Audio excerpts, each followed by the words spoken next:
12 items, every single one of them, something you specifically asked me to check on in the comments over the past few months, are back at Dollar Tree this week. And I'm going straight into all 12 right now.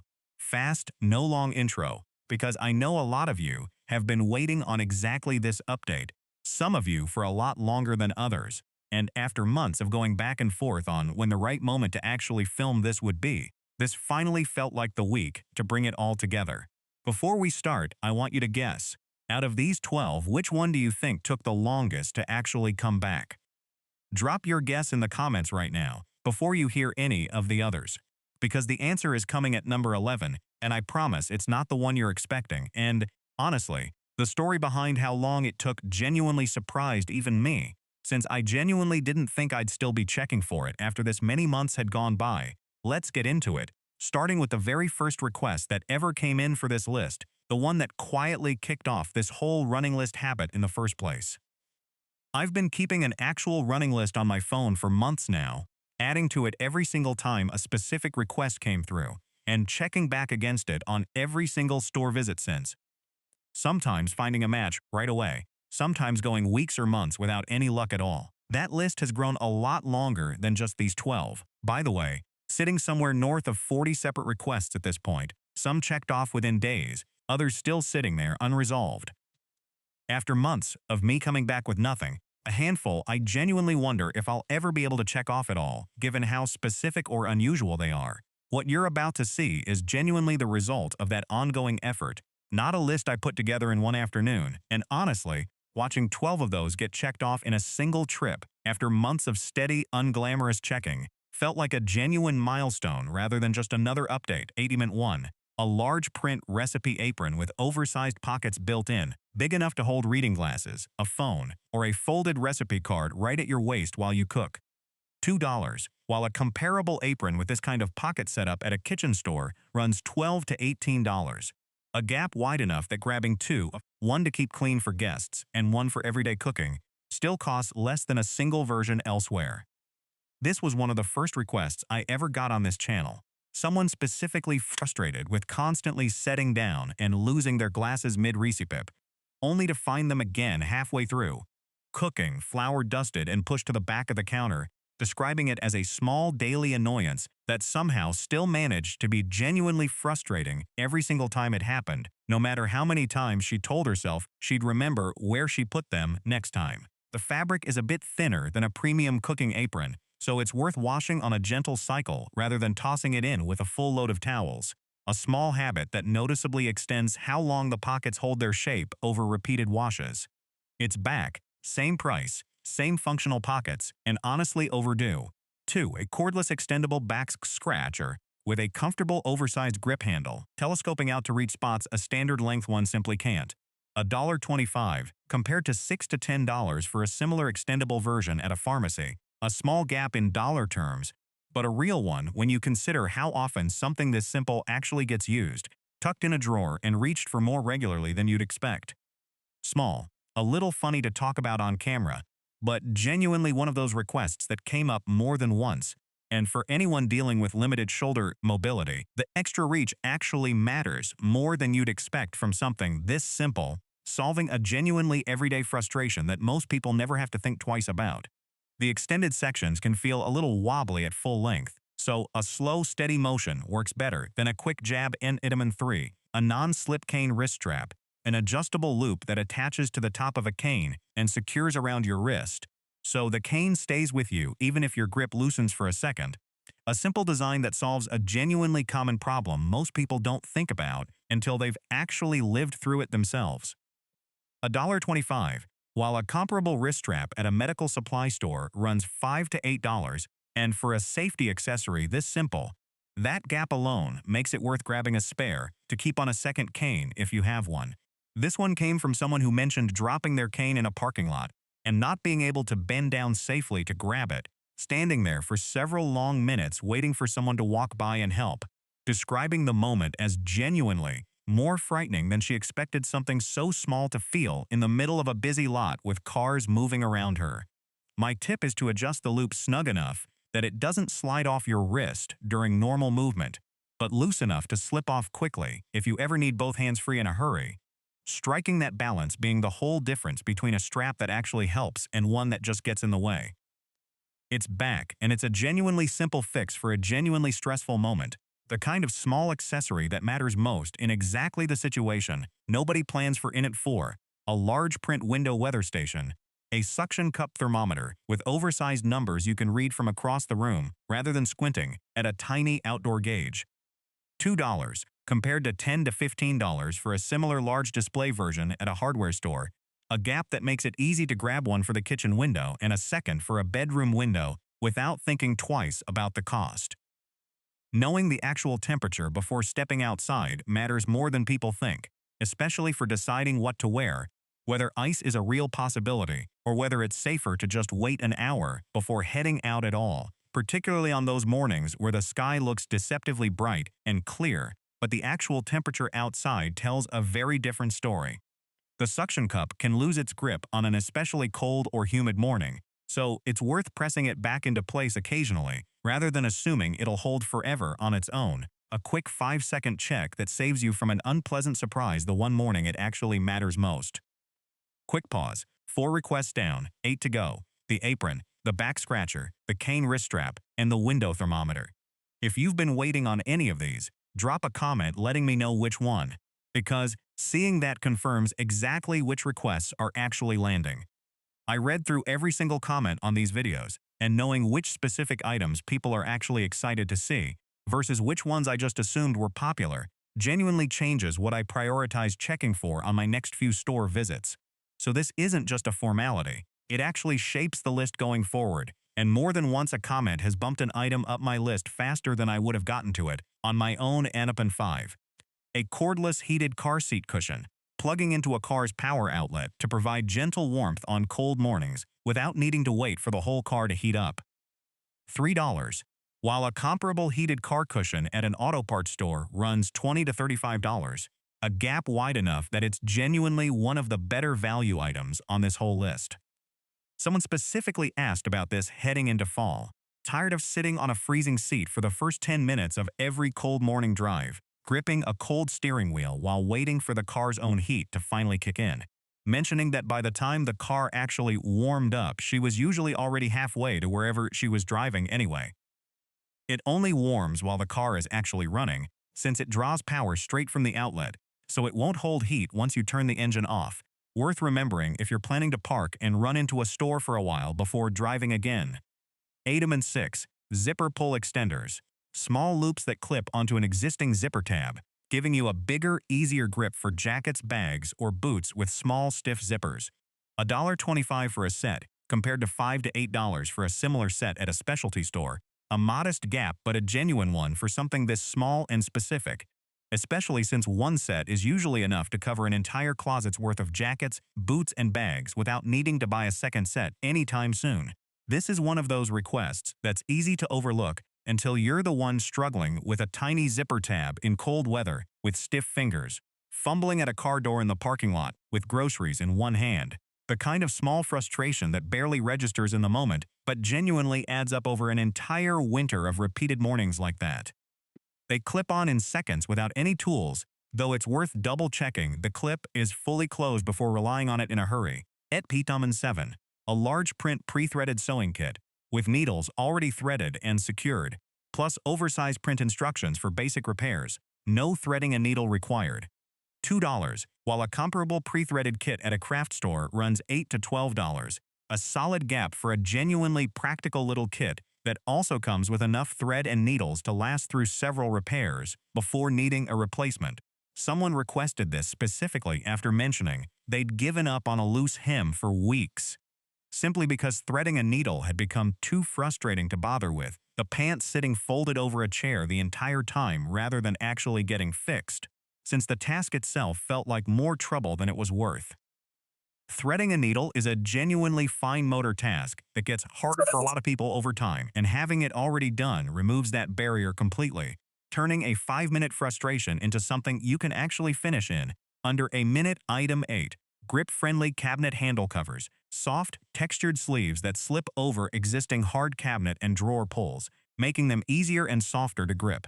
$1.25 for a set. compared to $6 to $9 for a similar set at a home improvement store, and one set is usually enough to cover the handles used most often in a typical kitchen. The drawers and cabinets open dozens of times a day without a second thought. A small, almost invisible upgrade, but one that makes dozens of small daily motions throughout a kitchen just a little easier. The kind of change you stop noticing within a week because it simply becomes the new normal. Right up until you grab an uncovered handle somewhere else and immediately notice the difference. They slide on easily over most standard handle shapes, though an unusually wide or oddly shaped pull might need a slightly firmer push to seat fully. We're 2/3 through this list now. 8 down. The heated car cushion, zipper pulls, the sewing kit, and the cabinet handle covers. 4 to go. And that 11th item, the one that took the longest to come back, is just 3 requests away, so stick around. If you've made it this far, you're clearly someone who actually cares about seeing this whole list through, not just skimming for one item and clicking away, and I genuinely appreciate that, since these last 4 include the 2 items I'm most proud of, actually tracking down Ellen and at 9, a large print kitchen scale, with an oversized digital display showing weight in bold, easy-to-read numbers. $2, while a comparable large display kitchen scale at a kitchen store runs $15 to $20, one of the bigger relative gaps on this whole list for something you'll likely use every single week, whether it's baking, portioning meals, or just double-checking if recipes measurements. Whether you're following a recipe that calls for a specific weight or just keeping an eye on portions, being able to actually read the display without squinting matters more than people expect, especially mid-recipip with both hands already busy, since stopping to hunt for reading glasses mid-measurement is exactly the kind of small interruption a bigger display eliminates entirely. The display can be a little slow to settle on a final number, so it's worth waiting a second or two before reading it rather than jotting down the first number that flashes up. Pen 10. Silicone grip trivets, textured, heat-resistant pads with a non-slip surface on both sides, keeping a hot pot or pan from sliding around on the counter or table. $1.25 compared to $6 to $10 for a similar silicone trivet at a kitchen store, and grabbing 2 or 3 at this price is still cheaper than a single premium version elsewhere, worth keeping one near the stove and another closer to the table. Small, quiet, but a genuinely useful safety upgrade for anyone setting down something hot with less than perfect grip control in the moment, the kind of item you don't think about until the one time a pot nearly slides right off the counter, which is exactly the moment that prompted this specific request in the first place. Someone describing a near miss with a full pot of soup that thankfully didn't end badly but genuinely could have. And now, item 11, the one that took the longest to actually come back. And if you guessed something completely different, I genuinely want to hear that in the comments too, since I'm curious how many people saw this one coming. A large button emergency flashlight and radio combo, a hand crank powered device that provides both a bright flashlight and an AM/FM radio without needing batteries at all, just cranking the built-in handle for a few minutes to power it. $3, while a comparable hand crank emergency radio at a hardware or outdoor store runs $25 to $40. One of the widest gaps on this entire list, and honestly one of the more meaningful ones too, given what this item is actually for, a genuine safety tool rather than just a comfort upgrade. This request first came in nearly 5 months ago, after a multi-day power outage left someone without a reliable way to get news updates or light, sitting in a dark house for the better part of 2 days with no real information about when power might actually come back, no working radio, no charged flashlight, just candles, and an increasingly dead phone battery she was rationing carefully. She described it in that original comment as one of the more unsettling stretches she'd been through in years, not because anything dangerous actually happened, but because of how completely cut off from information she felt the entire time, not knowing whether the outage was localized to her street or spreading across the whole region, and not having any way to find out short of walking outside and asking a neighbor directly. I checked for this specific item repeatedly over those 5 months, store visit after store visit, and kept coming up completely empty, to the point where I genuinely started to doubt it would ever actually show up on a shelf here.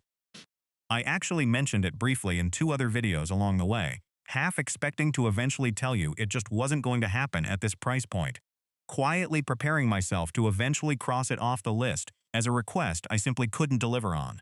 Then, on a completely ordinary trip where I wasn't even specifically looking for it that day, There it was, sitting quietly on a shelf like it had always belonged there, tucked in among a few other unrelated items with absolutely nothing announcing it had just arrived.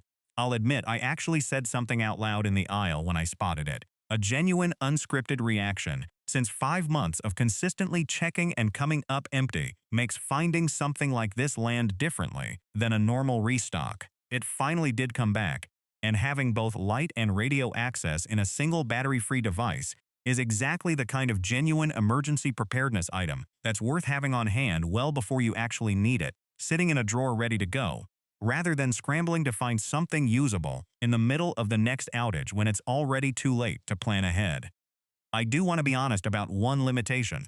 The crank needs a solid minute or two of steady turning to generate enough charge for a meaningful stretch of light or radio time, so it's not instant, and it's worth practicing the crank motion once now, in good lighting, rather than fumbling with it for the first time during an actual outage, since the last thing you want is to be learning how a device works in the dark when you actually need it working right away. And 12th, closing out this list, cordless heated insoles, battery-powered inserts that slip into your shoes and provide gentle warmth to your feet throughout the day. $3, while a comparable heated insole at a specialty store runs $18 to $30. One more example of just how wide these gaps can get on the right item. Cold feet are a small but constant discomfort for a lot of people once the weather turns, the kind of thing you just learn to live with rather than actually fix, and a simple battery-powered insole solves that quietly, all day, without needing to think about it, running on a small rechargeable battery tucked into the heel that lasts through a full day of regular wear, which is exactly the kind of everyday comfort item that doesn't feel urgent right up until the first genuinely cold week of the season hits. They're a bit bulkier than a standard insole, so it's worth trying them in your usual shoes before a long day out to make sure the fit still feels comfortable, rather than discovering a tight squeeze halfway through an outing you can't easily cut short. So there's all 12, every single one tied directly to a comment left on this channel, some going back just a few weeks, one going back nearly 5 months. I want to be honest that availability can vary by location, so if your specific store doesn't have every one of these yet, check back, since restocking timing isn't always identical across every location, and a store that's out today might genuinely have it in stock again within a week or two once the next shipment arrives, the same way that emergency radio finally showed up on what felt like an entirely ordinary, unremarkable trip after months of nothing. Personally, that emergency radio is the one I'm most glad we finally tracked down, simply because it's the only item on this entire list tied to genuine safety during an actual emergency rather than everyday comfort or convenience, and 5 months of checking felt entirely worth it the moment I actually found it sitting on that shelf. Putting this specific list together taught me something I honestly didn't fully appreciate before I started keeping that running list months ago. A request that seems small and easy to overlook, a zipper pull, a cabinet handle cover, can matter just as much day to day as something bigger and more obviously important, simply because of how often it actually gets used. I used to assume the more dramatic sounding requests were automatically the ones worth prioritizing, but going through this list start to finish reminded me that a tiny daily friction, repeated dozens of times a week, adds up to something genuinely worth solving too. Not just the once-in-a-while emergency item that grabbed more attention. It's genuinely reshaped how I sort through new requests coming in now, giving equal weight to something small and repeated rather than automatically bumping bigger-sounding items to the front of the list. I also want to be upfront about something before we wrap up. Not every single request that's come in over the past few months made it onto this list. Some items I genuinely couldn't track down at all, and a couple turned out to be things this kind of store simply doesn't carry, more suited to a specialty retailer than a general dollar store. I'd rather tell you honestly which requests are still pending than pretend every single one got solved in one trip, and the ones that didn't make it this time are staying right on my list for future checks. The same way that emergency radio sat on the list for 5 months before it finally showed up, a reminder to myself as much as to you that pending doesn't mean forgotten. Now I need to ask you directly for something, because this whole video only exists because people took the time to leave a specific request months ago, and then, in some cases, waited months for an answer without ever knowing whether I was actually still looking. If you've got something you've been wanting to see at Dollar Tree, drop it in the comments right now, And be as specific as you can, since specific requests are exactly what let me track down something like that emergency radio in the first place. Rather than a vague idea I'd have no real way to search for, I also genuinely want to know which of these 12 you already have at your own local store. So tell me exactly which ones in the comments, since that helps me understand how quickly a restock like this actually spreads across different locations rather than staying limited to just the store I checked, giving me a much clearer national picture than I could ever piece together on my own. And if none of these 12 have shown up at your store yet, tell me that too. That's useful information as well. Not something to leave out of the comments just because it's not exciting news, since knowing where a restock hasn't reached yet is just as valuable to me as knowing where it has. If this kind of request-driven update is useful to you, hit subscribe right now. Because keeping an actual running list and checking back on it consistently, sometimes for months at a time, takes real, ongoing effort, and that only stays worth doing if this channel keeps growing. Hit like on your way out as well. And if you know someone who left one of these requests a while back and might have given up checking entirely, assuming it was never coming, send this their way directly. Because there's a real chance this is finally the answer they've been waiting for, the same way that emergency radio was finally the answer for someone who'd been waiting 5 months without knowing if it would ever actually show up. Thanks for sticking with me through the whole list, and I'll see you in the next one. Hopefully with your request already checked off it before I even start filming.